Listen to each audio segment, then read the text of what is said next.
Hi, Miss Hills. Yeah, it's our honor to invite her to talk about beef. I'm very pro beef. Me too. I love beef. I love beef, and it's pretty sad that we're not very beef in general is not very available. It's so sad. In our diet. But I used to love beef, just like a big chunk of beef, like a steak, like it's like sometimes it's like $5, and you can just be completely gratified. Yeah.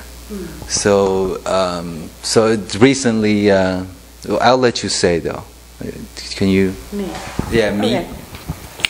Well, I love beef too. It's delicious, but it's really expensive, and the reason for that is because I think it was in 2007, Taiwan banned all beef coming from the United States, and I think Canada as well, and some other countries too, UK, Ireland, where they had a lot of the mad cow disease and stuff like that. Yeah, rectopamine. It's a human growth hormone, so what they do is they put it into the cow's food, and usually it takes cows maybe 1 to 2 years to mature enough for you to eat them.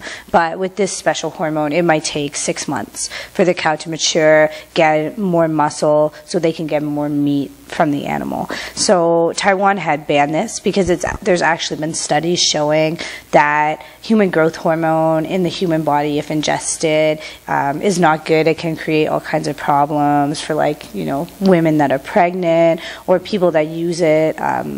Maybe this is, you know, one reason why people can get fat more quickly, or this sort of thing. So Taiwan had looked at it and they said they didn't want to have, they have a zero tolerance policy for this. If the beef coming in they tested had any of this human growth hormone, then they were not going to accept it. And that made the prices of beef skyrocket. And so they've been accepting beef from Australia, I think, and New Zealand and Taiwan. So there's not really a lot of beef available. But recently, I guess the issue has come up again with the new government, and they're looking at it again. But this is not really about just beef. It's more about diplomatic ties with the United States, you know. I'm sure after the whole thing with the fighter jets that they want to, you know, have some... An election winning. And election winning. Right. That they want to instill some, you know, good... They want to give some good vibes, send some good vibes towards the U.S. and maybe open up the beef sales again.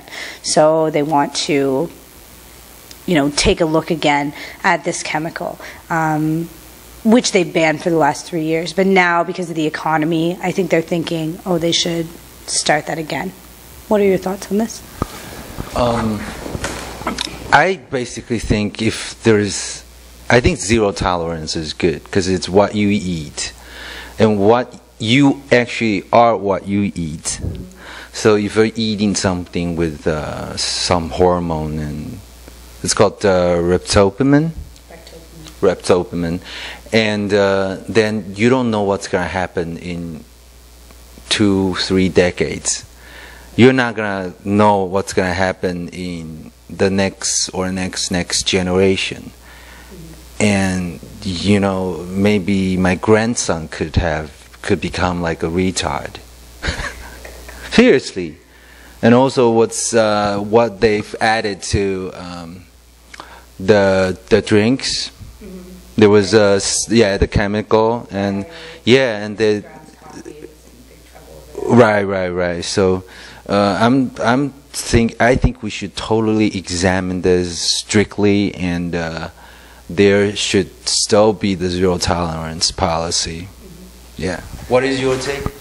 Well, I agree with this in a way. See, I'm coming from a different perspective. First, I should tell you a little bit about this. My family owns a farm in Canada, and at this time, maybe it was like when mad cow kind of first hit, before all this human growth hormone and stuff like that. My father was selling cattle to be used in stores. And the cattle that we were selling were free of these hormones. They are naturally fed, grass-fed animals, and they grow to be 2 or 3 years old. And actually the beef tastes way better. It's really good when it's all natural. And now there's like a growing market for that. But at that time, there was a lot of problem. And so I think that... What was the problem? The problem was mad cow disease, but they had just said, you know, they can't test every cow. Right. So anybody from this particular area where there was mad cow disease, they weren't accepting any animals from that area. So we kind of hit a rough patch for a while as a family because, that happened you know, with chicken in Taiwan. with chickens as well. Right. So I mean, it's not everybody that's doing this. They're just bringing in all the beef and then opening a couple and examining them and saying, oh, well, these ones have it, so all of them could have it. But they don't have the power to examine every single one. At the same time, it's really interesting that they're putting all these like stipulations on beef, like zero tolerance policy. When I see Taiwanese people in McDonald's every day eating chicken nuggets from McDonald's, they probably have no idea what's in this. Right. But what they do is they take the carcass of a chicken after it's been cleaned. There's a little bit of meat left on it and the bone marrow, and they like grind it up all together. It's like all the worst parts of a chicken. Then they go through this process where they bleach it several times, so then it has bleach in it.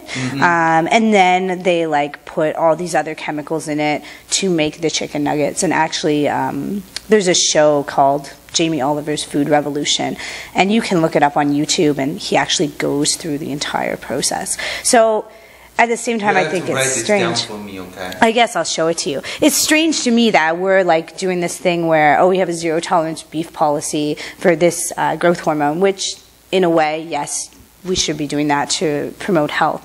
But at the same time, we're going into McDonald's and eating the disgusting chicken nuggets. Right, but this sounds a little tangential, a little, you know, from beef to chicken, but it's relevant. It's very relevant, though. I'm serious.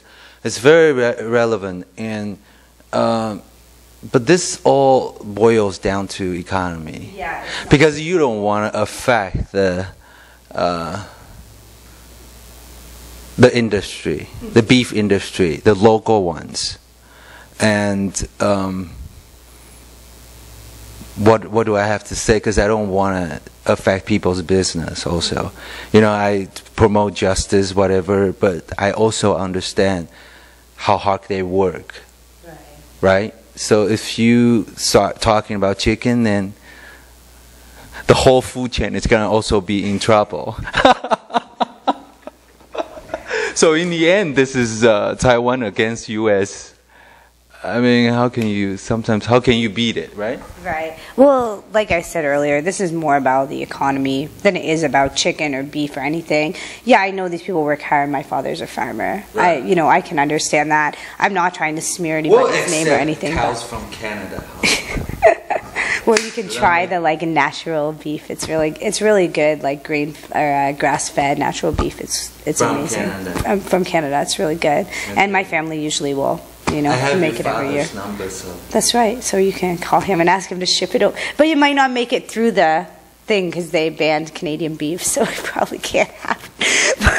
But this isn't about beef or chicken. I mean, it is in a way. That's what they're talking about. But it's about strengthening the economy. We control whatever it's controllable, I think. Right. But it's about bringing more to the economy, setting up stronger ties with the United States, because Taiwan feels like they're kind of in a downward spiral because of the euro debt. So it's about setting up more of an economy. I do want to still speak out for creativity, branding. Because if you don't have your own brand, if the whole nation doesn't have crazy ideas and the stamina to execute them, then we're gonna just be reliant. We're gonna be dependent on other economies. We're a little island. Right. So it's pretty sad, but that's just how things are gonna evolve. Yeah, so yeah.